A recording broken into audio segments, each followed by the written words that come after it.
Hi, everybody. Welcome to Holy Healthy Christian Moms.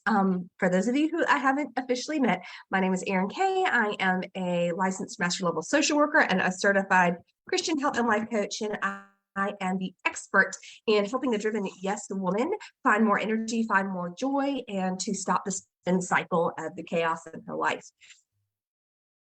So today I'm going to be talking for just a minute about what does it mean to have a Merry Christmas? Holy Healthy Christian Moms had their group coaching call this morning, and it can be such a misnomer to label them as merry if we take them by the world's standards. A holiday checkpoint for you ladies to just analyze where you've been going with your holidays and where you are wanting to go, what you're wanting them to look like. Okay, so first things first, let's look at what the word merry means. The word merry essentially means being cheerful, happy, lively, and enjoyable. Okay, a long time ago in England, people didn't say Merry Christmas, they said Happy Christmas. And it ended up shifting to change into Merry Christmas because it was Happy Christmas was seen as a word for those who are less wealthy, the more commoner people. And so in order to create some prestige between the upper and the lower classes, they switched it to Merry Christmas. Queen Elizabeth actually didn't prefer the Merry Christmas. She preferred the Happy Christmas. So up until her death, she still referred to it as Happy Christmas. So when do we first see Merry Christmas populating? We can see it back as early as 1534, when there was a letter written from Bishop John Fisher to Henry VIII's his chief minister, Thomas Cromwell. All these names should be relatively familiar. Okay, and in that letter, he said, Merry Christmas. And the 1500s is also when the Christmas Carol, We Wish You a Merry Christmas, was written. So that's when it started to become a thing. Okay, so, and there's a differentiation between happy is more of an emotional state and merry being more of a behavioral state. Kind of semantical there. So what I want to talk about today, now that you kind of understand where it even came from to begin with, what does it mean to you to have a Merry Christmas? So if you're going to have a Merry Christmas, that means that your holiday is going to be cheerful, lively, happy, and enjoyable. And so the path that you're on now with your commitments and with your schedule and your calendar, are you on a path to having your holidays to be cheerful, lively, happy, and enjoyable? Or are you on a path to having them be stressful, tear-filled, debt-inducing, and frustrating? Okay, because typically as we follow the way the world leads, they are frustrating, we are exhausted, and then we get to January, we're like, well, what was all of it for?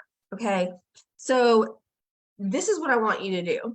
I want you to really dial back in and spend some time reflecting as we are starting to get into the heart of the Christmas season.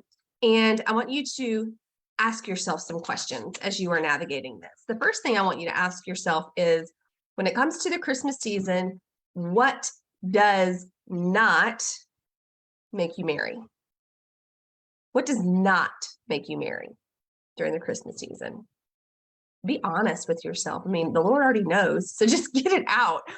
What does not make you merry about the holidays? And I want you to spend some time writing down why.